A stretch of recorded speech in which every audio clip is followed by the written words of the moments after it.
Original টাকা নাই তো ভাইয়া, তাই ভাবছি জাল টাকা দিয়ে দিব আর কি। একবার না দুইবার, তাও তিনটা না চারটা বানিয়ে নিছে আমার কাছ থেকে, গার্লফ্রেন্ডে দিয়ে দিব।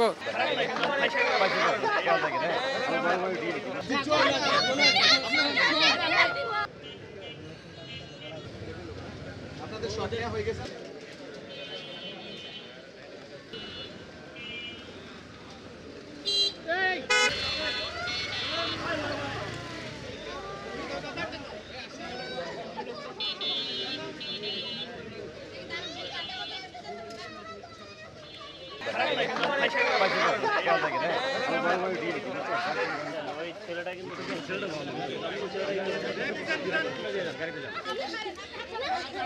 আপনি ছেড়ে দেন, ছেড়ে দেন,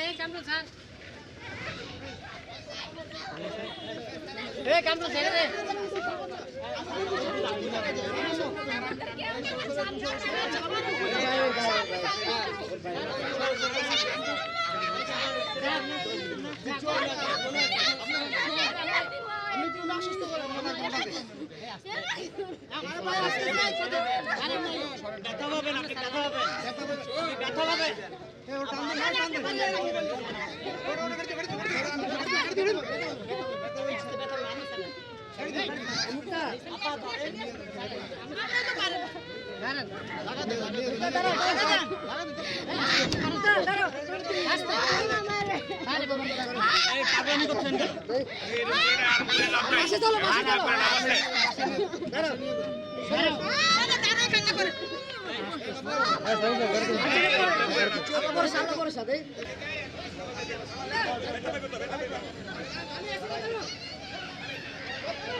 কোটিগুলো খুলে ফেলো।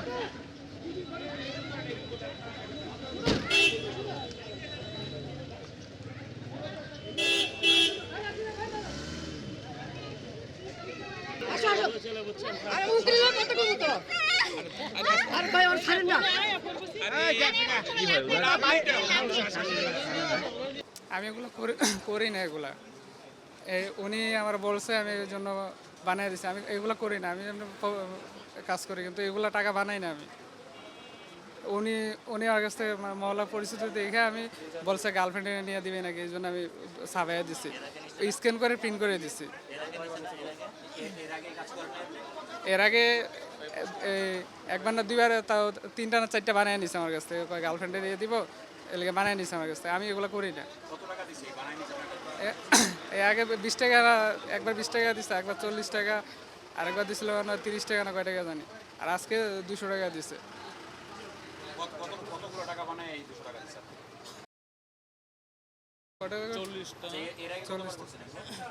এর আগে একবার না দুইবার করে নিছে, তাও দুইটা না তিনটা করে নিছে আর কি আমার কাছ থেকে। আমি সামনে ঈদ তো, তাই চিন্তা করছি যে সবাই তো বকশিস চায়, চিন্তা করছি যে বকশিস দিব, দুষ্টামি চলে। অরিজিনাল টাকা নাই তো ভাইয়া, তাই ভাবছি জাল টাকা দিয়ে দিব আর কি। কেউই নাই ভাই, আমি শুধু বানাইছি এই যে এই দোকানে এসে, শুধু আমি।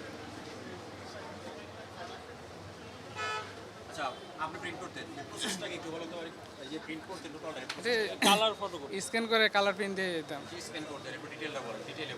স্ক্যান করে কিভাবে করতেন, প্রিন্ট কিভাবে দিতেন, স্ক্যান করে প্রিন্টের পরে যখন কাটিং হতো সেটা কিভাবে করতেন? স্ক্যান করে আপনার ওই যে কম্পিউটারে কালার প্রিন্ট দিয়ে দিতাম, পরে কেসি দিয়ে কাইটা দিতাম। উনিও অনেক সময় কাইটা নিত কেসি দিয়ে। সফটওয়্যার এটা আমার বানানো না, এটা আমার ডেস্কটপে, মানে আমি আজকে করছি যেটা, ওইটা আমি ডেস্কটপে সেভ করে রাখছিলাম। যদি আপনার উদ্দেশ্য ওনারই হয়, যদি গার্লফ্রেন্ডে দিবে, তাহলে তো আপনার সেভ করে রাখার প্রয়োজনীয় না। উনি 2 ঘন্টা বসে আসছিল, এই জন্য কাস্টমার আসছিল, আমি ফাইল কাইটা দিছিলাম। উনি বলতেছিল যে সেভ করে রাখ, তাহলে ওই প্রিন্টটা দিতে সহজ হবে, এই জন্য আমি সেভ করে রাখছিলাম। আর ডেস্কটপে ফাইলটা, এটা কম্পিউটার সেভ করে না, ফাইলটা ডেস্কটপে। আমি রিসেন্টলি সেভ করছি, আজকে যখন করছে তখন এটা সেভ করছে। এই যে প্রিন্ট যেটা করছেন, বা আমাদের একটা একটু প্রিন্ট দিয়ে দেখাবেন তো ভাই। হচ্ছে প্রথমে ক্যারিয়ার ক্যারি করতে একটু আমরা এই করে দিই।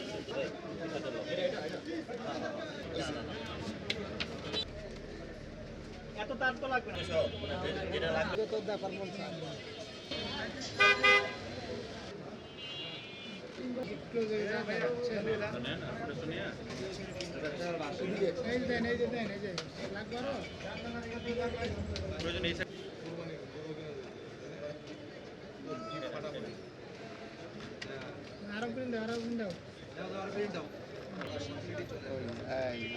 যে ম্যাজিক চলে আসছে, ম্যাজিক চলে আসছে।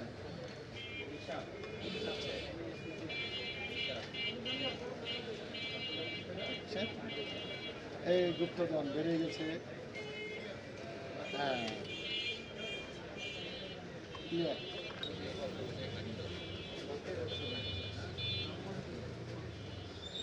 টাকার দিকে তাকান, ধরেন ওইটাই টাকা দেখেন, ঠিক আছে নাকি? এই টাকা দিয়েন, আর এই প্রিন্টের দিকে দেখেন টাকা, হ্যাঁ বের করেন, এই দেখেন হাতে নিয়েন টাকাটা, ওদিকে তাকান, বাইরে পিছে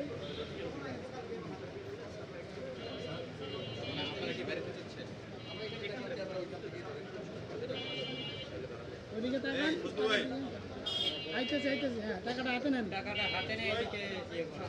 দেখেন এবার চেক করেন, টাকাটা চেক করেন, আপনি চেক করেন, চেক করেন, আরে কাছে নেন, এই যে এখানে নেন, হ্যাঁ হ্যাঁ উপরে নেন, উপরে তোলেন, উপরে আরো উপরে তোলেন, টাকা চেক করতেছেন না, এই একটু কাটেন, একটু সাইজ করেন।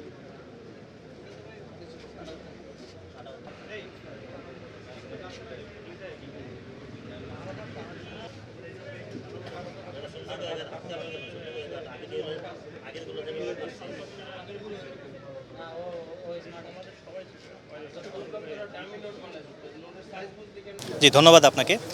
আমাদের কাছে তথ্য ছিল যে এই এলাকায় জাল টাকা বেচা বিক্রি হচ্ছে, তো আমরা সেই গোপন সংবাদের ভিত্তিতে একটি চেকপোস্ট তৈরি করি এবং চেকপোস্টে একজন কেরিয়ার সহ একজনকে আমরা দেখতে পাই তারা জাল টাকা বহন করছিল। পরে সেই কেরিয়ারের কাছ থেকে আমরা জানতে পারলাম যে তিনি এই দোকানটি থেকে জাল টাকাটা ছাপিয়েছে। পরবর্তীতে আমরা এই দোকানে আসার পরে আমরা তার কম্পিউটারে জাল টাকা বানানোর যে ফটোশপের যে ফাইল সেটা আমরা জব্দ করেছি এবং আমাদের কাছে তথ্য আছে বাট এবং এটা তাকে পরবর্তীতে আরও জিজ্ঞাসাবাদের মাধ্যমে জানা যাবে যে তার পূর্বে কোনো আরও এই জাল টাকা বানানোর ইতিহাস ছিল কিনা। জব্দ করছেন কত টাকা জব্দ করা হয়েছে, মানে যখন ক্যারিয়ারকে ধরলেন তার কাছে কত টাকা ছিল এবং যখন দোকানে আসছেন তখন দোকানে কোনো টাকা জব্দ করা হয়েছে কিনা, জি। বা যদি জব্দ করা হয়ে থাকে সেটা পরিমাণ কত ছিল?